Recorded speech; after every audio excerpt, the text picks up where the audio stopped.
Good morning everyone. Tara, basan tayo ng ating history book guys. History of the Filipino People by Agoncillo and Guerrero. Today is 26 March 2023. Flight ko na naman pa uwi. History of the Filipino People Part 6, the Third Republic.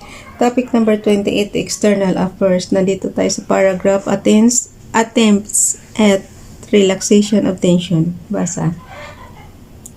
Attempts at relaxation of tensions with the advent of the Garcia administration, a modification in the Philippine foreign policy was initiated.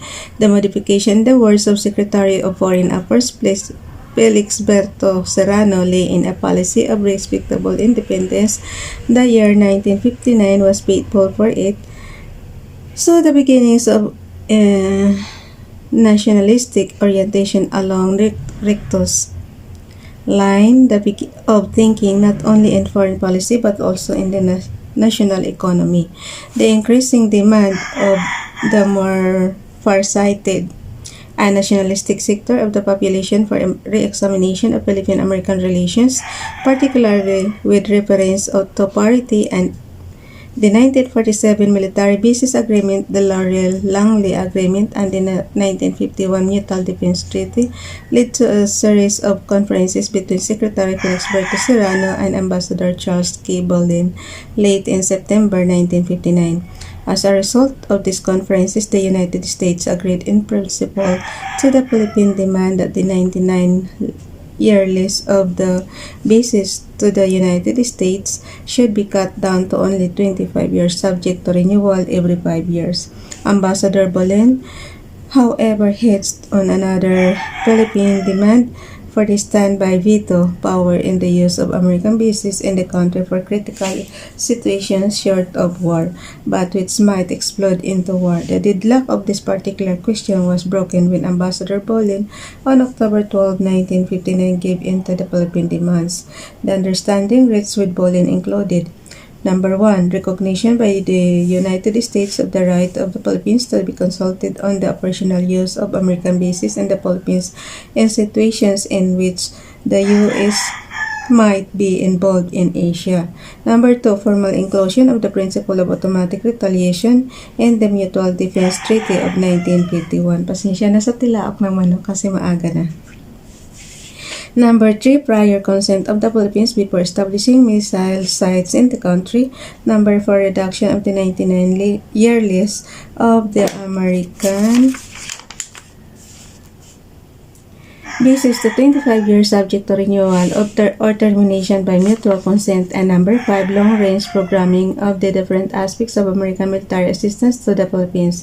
On August 10, 1965, Foreign Secretary Mauro Mendez and American Ambassador William M. Blair Jr. signed an agreement revising Article Number 13 of the 1947 Bases Treaty.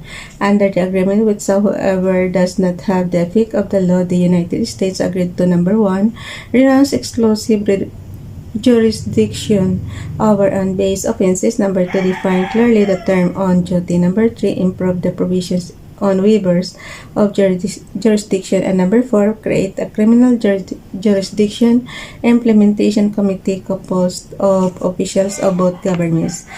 Contributing to the relaxation of tension was the accord reached on October 23, 1959, which was finally signed in Manila on October 28, in which the United States turned over Olongapo to the Philippines. Olongapo, a part of Soviet Zambales, had been administered by the American naval authorities and had been, for all practical purposes, an American territory where Filipinos were considered aliens.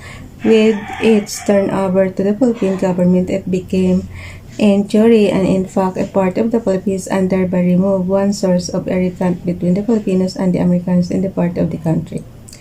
Reassessment of RPU's relations.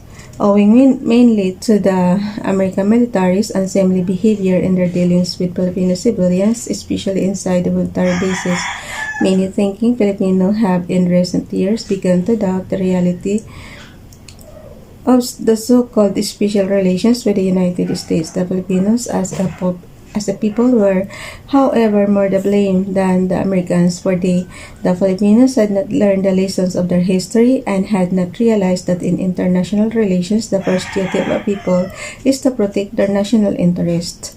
The myth of special relations with the United States was rooted in Filipino belief that the Americans had nothing but pure love for the Filipinos and that this mystical love would act as a force to compel the Americans to put the welfare of the Philippines on the level with that of the United States. This naivety, which is not even charming, had been the focus of pointed criticism of the nationalists who warned the Filipinos against relying too much on the United States and hinted in broad strokes that the salvation of the Filipino nation lay and still lies in self-reliance and self-help. For this dignified, although then unpopular stand, the nationalists were called prophets of doom and communist sympathizers by the brown Americans. Senator Claro M. Recto in particular was called nasty names by certain Filipinos who, either because of their ignorance or slave complex, fanatically believed in American benevolence and magnanimity, and who therefore favored President Manuel A. Rojas, followed in the wake of America policy. In recent years, however, an increasing number of Filipinos have been reassessing Philippine-American relations and have as a consequence come to the conclusion that the so-called special relations with the United States was a myth. The nationalists in particular began to criticize American policy toward the Philippines and demanded in unmistakable terms the abolition of the party right of the Americans in the Philippines, the dismantling of the American bases, and the termination of the Larry-Langley Agreement, realizing the need of unity in the ranks of the nationalists in all sectors. Teachers, students, farmers, laborers, businessmen, industrialists, and professionals banded themselves on February 8, 1967 into the movement of the Advance of Nationalism, MAN. The nationalists urged the people to stand on their own feet and to rely on themselves for their salvation. This appeal echoed in essence Andres Bonifacio's exhortation to the masses in 1896. Significantly, the nationalists stood and still ko yung boses ko kasi nga na yun sa labas.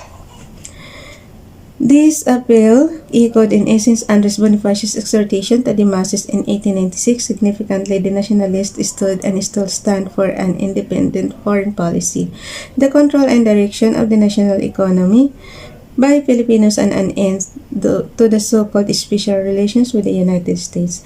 This last, the end of the so-called special relations, was forcefully and frankly brought to the attention of the Filipinos by no less than President Richard M. Nixon, visiting the Philippines on July 27 to 28, 1969.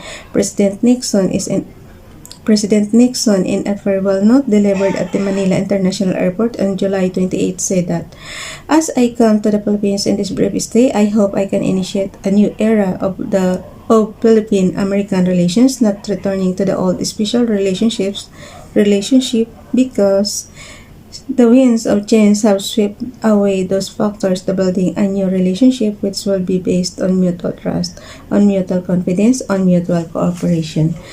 Second plank, implementation. Though it is pure rhetoric to say that the Philippines occupies a central position in the evolving political and economic pattern of Asia, she is nevertheless only tangent to such pattern and therefore cannot afford to remain isolated from her ASEAN neighbors. In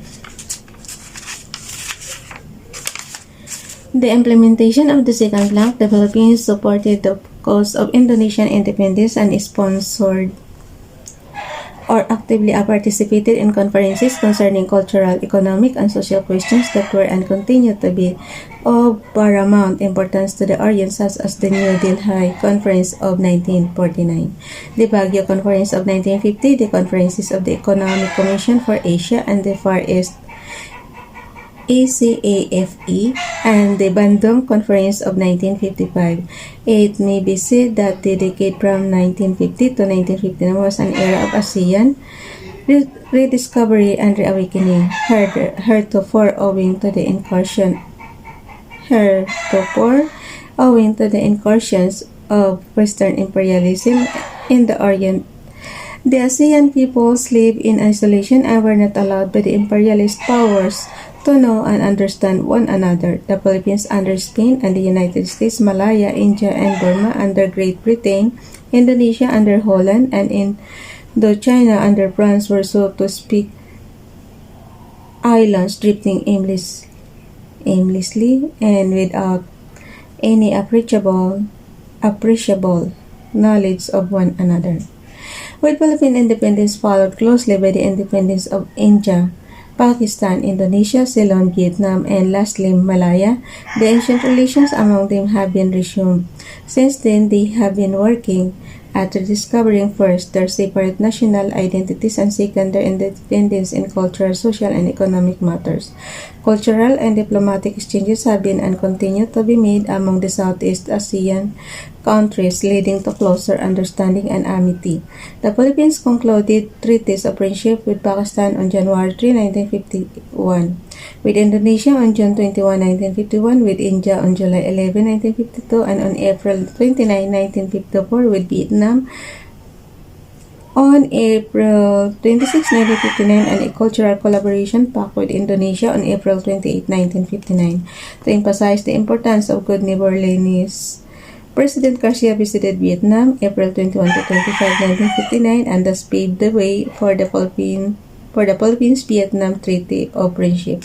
Such a gesture, though superficial, is at least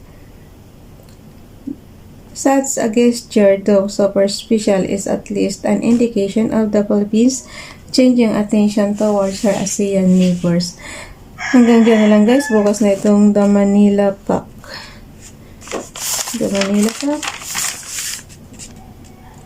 And anti-communism as a policy. Hindi ko alam kung matapos ko to bukas. Bye everyone. God bless.